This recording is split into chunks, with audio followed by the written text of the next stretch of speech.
Hello everybody, it's MrGamer here. Today I've got a brand new video in Destiny for you guys. I'm breaking down the Game Informer coverage trailer for the Taken King.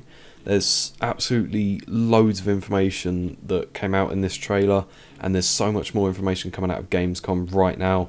So I'm going to be bringing you as many videos as I can explaining absolutely everything that gets released, and hopefully I can provide you with some new info that you didn't know yet.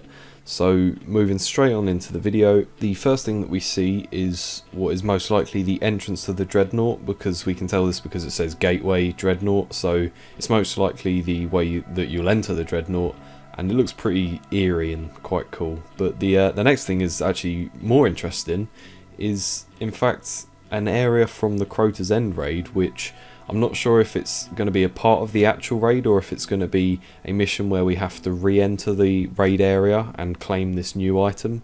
I'm not too sure, but either way it looks pretty cool. We can see there's a sword bearer in the background behind the thing that we need to collect, so it could be in the raid, but I'm hedging my bets that it's not going to be in the actual raid itself. It's going to be a separate mission. But anyway, that's pretty cool. Moving on to the next thing that I found even more interesting. Quite a lot of people were mistaken at first. The gun that you're seeing in this screenshot isn't actually the Stranger's Rifle that you receive after completing the main Destiny campaign. This is actually a new exotic that I believe is called No Time to Explain, and it comes with the perks of Black Hammer at the moment. So Black Hammer's getting its nerf when the Taken King comes out, and it will no longer refill its magazine after 3 precision headshots.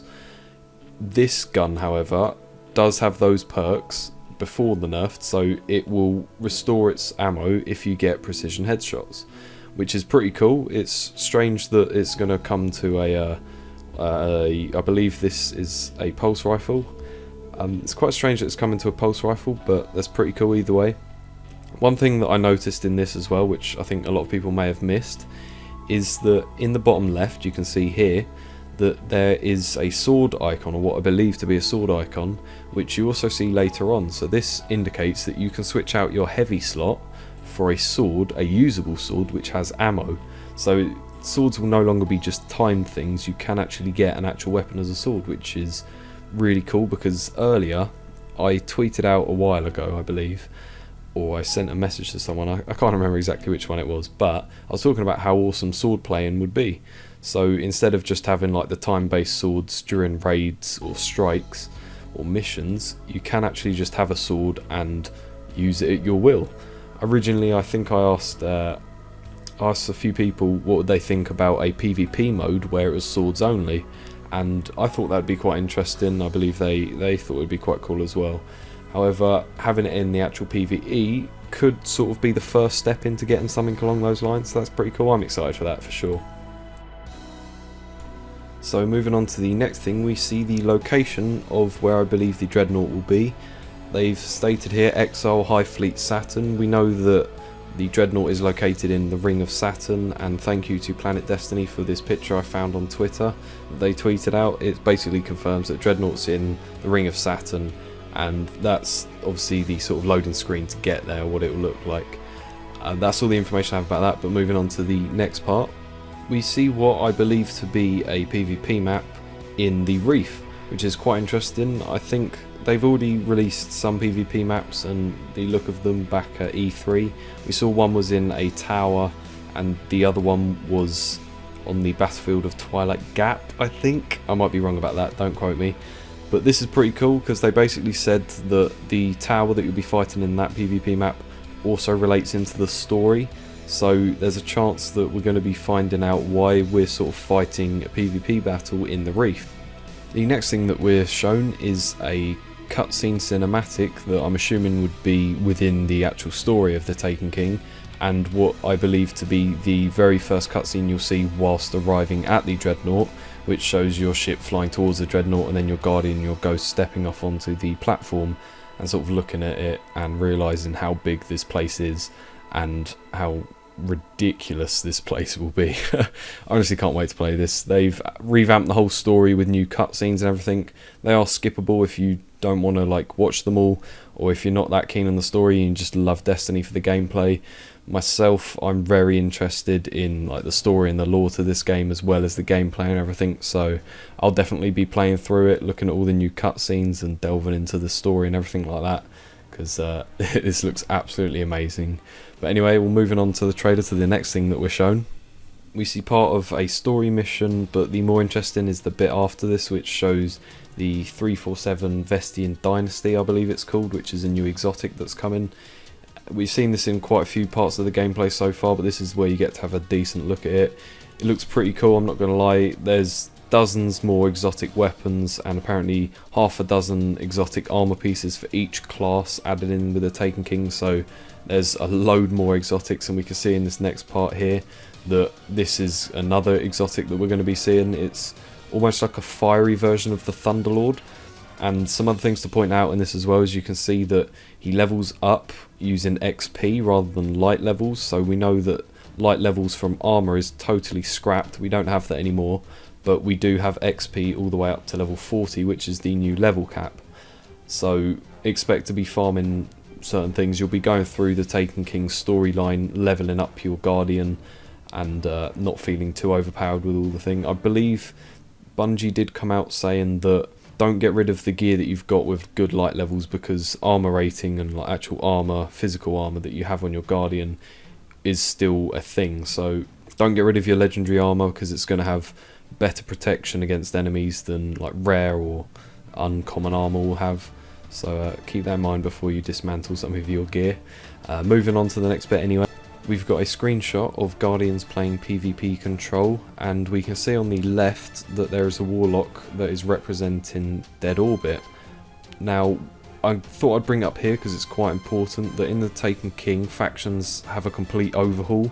So instead of choosing whichever faction you want at the time and then leveling that up to a certain level and then you can switch over, you can only pledge your allegiance to one faction. So instead of having like a Dead Orbit Warlock bond, and every time you wear that you get Dead Orbit reputation, you can only pick one faction. So you choose Dead Orbit to the start and then you stay with Dead Orbit on that character. You choose New Monarchy, then you stay with New Monarchy. You choose Future War Cult, you stay with Future War Cult. This adds a whole new depth to factions, because Bungie could do so many new things with this. They could add in faction wars in PvP, so everyone who's on Dead Orbit will go against people in New Monarchy or Future War Cult, and the same everyone in New Monarchy will go against Dead Orbit and Future War Cult. So it's quite interesting that they're doing this. It opens up so many potential doors for them. They could add loads of new things, like if the Dead Orbit faction and all the players in that do a certain amount of challenges in PvP over a month, then they might get rewarded at the end. So Bungie could add in a thing that every month there'll be certain challenges that you have to achieve in the game, much like the Moments of Triumph. So maybe get like 100,000 kills in a month on PvP collectively, complete over 1,000 strikes, or complete a certain amount of raids. They could do something along those lines for like challenges every month, and whichever faction achieves them all gets rewarded at the end with some cool loot or something. But that's just an idea I had, that's not confirmed or anything. That's just what I've been thinking about, and I think it'd be a pretty cool idea, so let me know what you think in the comments about that. But anyway, we're moving on, we're right near the end, so let's get back into the analysis. We are shown some footage, and I've taken a screenshot here of a Warlock using the new super, but also the most interesting thing is there's actually Vex on the Blind Watch PvP map. Now, the only thing I can think of is it looks like it's a patrol mission, so they could potentially be expanding Mars, so we might be able to go new places on Mars, which would be cool, because if they're expanding places that we've already been, that means there's more places to go, probably more secrets to find as well. So I can't wait for that. And one major thing that some people might not have seen the first time as well is going back to what I said earlier when we had those swords for gameplay. You can see here that there's actually a sword that has arc damage on it, and that it has a certain type of like ammo or usage. I'm not entirely sure how that's going to work. It's probably like charges, so like after 30 swings with it, with the sword, it runs out of charges, and the only way to charge it back up is probably by getting heavy ammo, but they might change the actual heavy ammo that drops, so it could be like charge packs for swords or something. I'm not entirely sure how it works, but either way that's pretty cool. Sword gameplay, I'm definitely down for that, and elemental damage on it, that makes it even better. It might be quite fun to get a group of 6 people going through old raids or even the new raid with swords only. That'll be quite a fun challenge to do. Anyway, moving on to the next thing. We see part of the new strike that we are getting, and also a new gun that we can see is very sort of Hive-esque, so the aesthetic of it looks very sort of Hivey, like the Crota's End weapons. This could potentially be a raid weapon from the Dreadnought that we're going to get, or it could be just another weapon that we're going to get during the Taken King storyline. But either way, it looks pretty cool. I love this sort of aesthetic of Hive weapons, so I'm down for that, and it looks awesome. Anyway, that's all I got for you guys today. This video has been a breakdown of the Game Informer coverage trailer for the Taken King.